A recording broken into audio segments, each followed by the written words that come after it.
Assalamualaikum warahmatullahi wabarakatuh. Perkenalkan, nama saya Siti Nuria.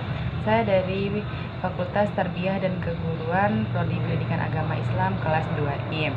Tujuan saya membuat video ini yaitu untuk menyelesaikan tugas dari dosen pengampus saya, yaitu Ibu Rosa Desmawanti. Tugas untuk mendeskripsikan diri sendiri. Jadi langsung saja. Hai semuanya, perkenalkan, nama saya Siti Nuria, bisa dipanggil Nuria, Nuri, ataupun Siti. Saya lahir pada tanggal 21 Juni 2006 dan sekarang umur saya 18 tahun. Saya memiliki warna kulit yang sama matang dan hobi saya yaitu traveling, olahraga. Cita-cita saya itu menjadi pengajar supaya bisa bermanfaat bagi manusia lainnya. Tinggi badan saya sekitar 155 cm dan berat badan saya 45 kg. Saya menyukai makanan-makanan yang manis, pedas, dan gurih. Saya memiliki sifat kalau saya bertemu dengan orang-orang baru, saya lebih ke pendiam dan tidak mau terlalu banyak interaksi. Tapi kalau saya udah mengenal orang tersebut, udah mengenal lebih dekat, maka sifat saya lebih ke cerewet dan tidak bisa diam. Pada saat umur saya 6-7 tahun, saya disekolahkan oleh kedua orang tua saya di salah satu SD di mana di SD tempat kami tinggal. Pada saat hari pertama saya masuk sekolah, saya disambut ceria oleh kakak kelas saya yang sebelumnya telah saya kenal, karena pada saat itu saya tidak terlalu kenal dengan teman-teman kelas saya, tapi lama-kelamaan saya udah mulai mengenal teman-teman kelas saya, udah mulai akrab dan kami selalu bermain bersama-sama. Pada saat saya kelas 5 SD, sekolah saya mengadakan study tour, yang dimana pada saat itu saya dipilih untuk mengikuti kegiatan tersebut yang bertempatan di Lombok Barat. Pada saat itu saya dan teman-teman saya menjalankan kegiatan tersebut selama 1 bulan. Di sana kami diajari banyak hal, mulai dari cara mengaji yang baik dan benar, cara sholat, dan banyak hal lainnya yang diajarkan oleh guru-guru di sana. Saya dan teman-teman yang lain satu SD dengan saya bertemu dengan teman-teman yang lain juga di sana dari SD-SD lain. Di sana kami tidak hanya belajar, tapi kami juga diajak untuk mengunjungi wisata-wisata serta tempat-tempat yang bersejarah di sana. Setelah 1 bulan di sana, kami pun pulang dengan membawa banyak pengetahuan dan banyak cerita pula. Setelah 1 tahun, saya dan teman-teman saya lulus SD. Kami pun melanjutkan pendidikan kami ke tingkat SMP. Ada yang masih satu sekolah dengan teman-teman sebelumnya, tapi ada juga yang tidak.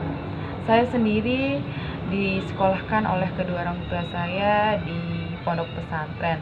Pada saat itu saya tidak pernah terpikirkan dalam pikiran saya bahwa saya akan disekolahkan di pondok pesantren, karena dari dulu saya ingin satu sekolah dengan teman saya yang lain. Pada saat pertama saya masuk pondok itu saya tidak mengenal siapa-siapa, makanya saya tidak mau masuk pondok. Hari pertama saya masuk, saya tidak terlalu banyak bicara, saya hanya berbicara kepada guru-guru saya saja. Tapi 1-2 bulan berlalu, saya pun mulai mengenal satu persatu teman-teman kelas saya. Kami pun saling berbicara, mengobrol satu sama lain. Di dalam pondok banyak banget hal-hal baru yang sebelumnya tidak saya ketahui, dan di pondok lah saya mengetahui hal-hal tersebut. Sebelum saya masuk pondok, orang tua saya mendaftarkan saya di pondok tersebut untuk menginap di sana. Istilahnya di sekolah saya itu boarding. Tapi pada saat itu saya tidak lulus karena ada hal yang membuat saya tidak lulus, sehingga saya harus bolak-balik atau full day, bolak-balik dari rumah ke sekolah. Tapi karena orang tua saya tidak sanggup untuk mengantar jemput saya, orang tua saya meminta kepada pihak pondok supaya saya dimasukin ke asrama. Tapi hal tersebut tidak langsung diiyakan oleh pihak pondok, tapi orang tua saya tidak menyerah begitu saja. Beberapa kali orang tua saya meminta, akhirnya diiyakan oleh pihak pondok. Di dalam pondok saya tidak terlalu canggung karena teman-teman pondok saya masih satu kelas dengan saya, tetapi saya harus mulai mengenal guru-guru di sana ataupun kakak kelas ataupun adik-adik kelas di sana yang sebelumnya belum saya kenal. Saya harus mengenali mereka dulu.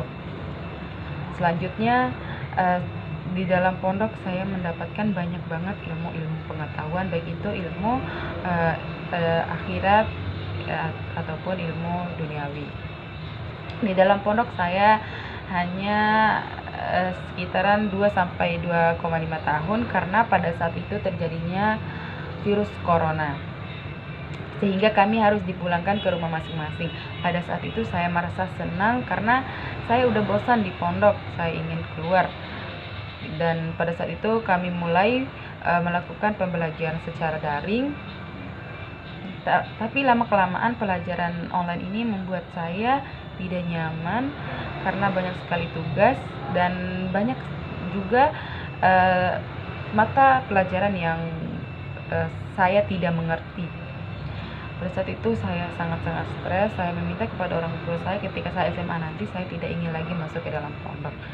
Tetapi orang tua saya kekeh memasukkan saya ke dalam pondok walaupun saya sudah nangis, saya udah bilang gak mau, tapi orang tua saya tetap, karena orang tua saya mengancam saya gak mau mondok maka saya tidak akan disekolahkan. Pada saat itu walaupun saya merasa sedih, saya tetap walaupun saya sedih, saya tetap harus menjalankan apa yang telah orang tua saya perintahkan.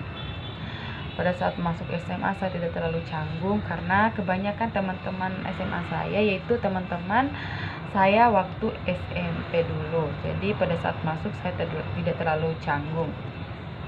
Waktu di SMA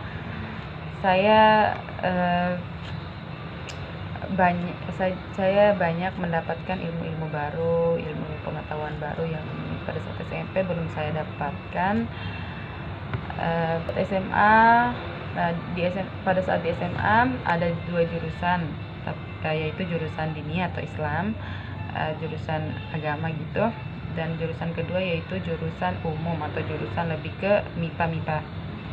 Pada saat itu saya memilih jurusan diniyah karena saya ingin memperdalam ilmu agama saya, dan pada saat itu saya berniatan ketika saya lulus saya ingin mendaftarkan diri saya ke Universitas Islami yang ada di Jakarta, yaitu Universitas Libya Jakarta. Seiring berjalannya waktu saya dan teman-teman mulai mempelajari basic dari ilmu agama seperti ilmu nahwu dan sebagainya, dan mempelajari bahasa Arab. Tapi pada saat itu saya menyadari kemampuan saya itu kurang dalam hal tersebut, sehingga saya harus mengubur dalam-dalam apa yang menjadi impian saya. Pada saat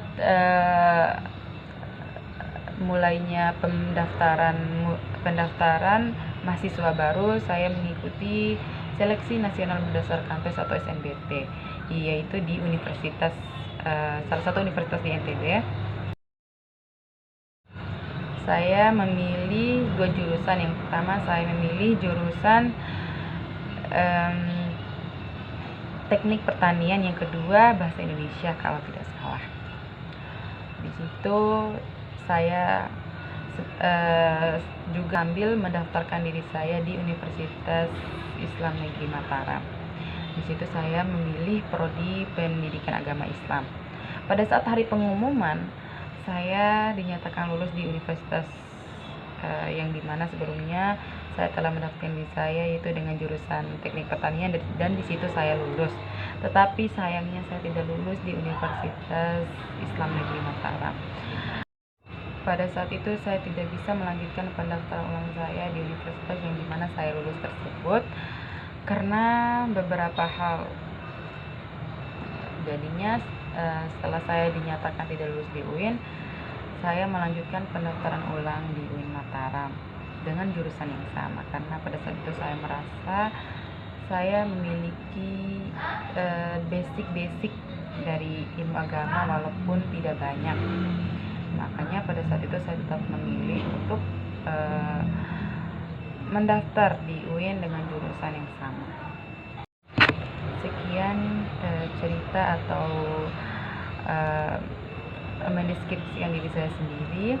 Lebih dan kurangnya saya mohon maaf. Wassalamualaikum warahmatullahi wabarakatuh.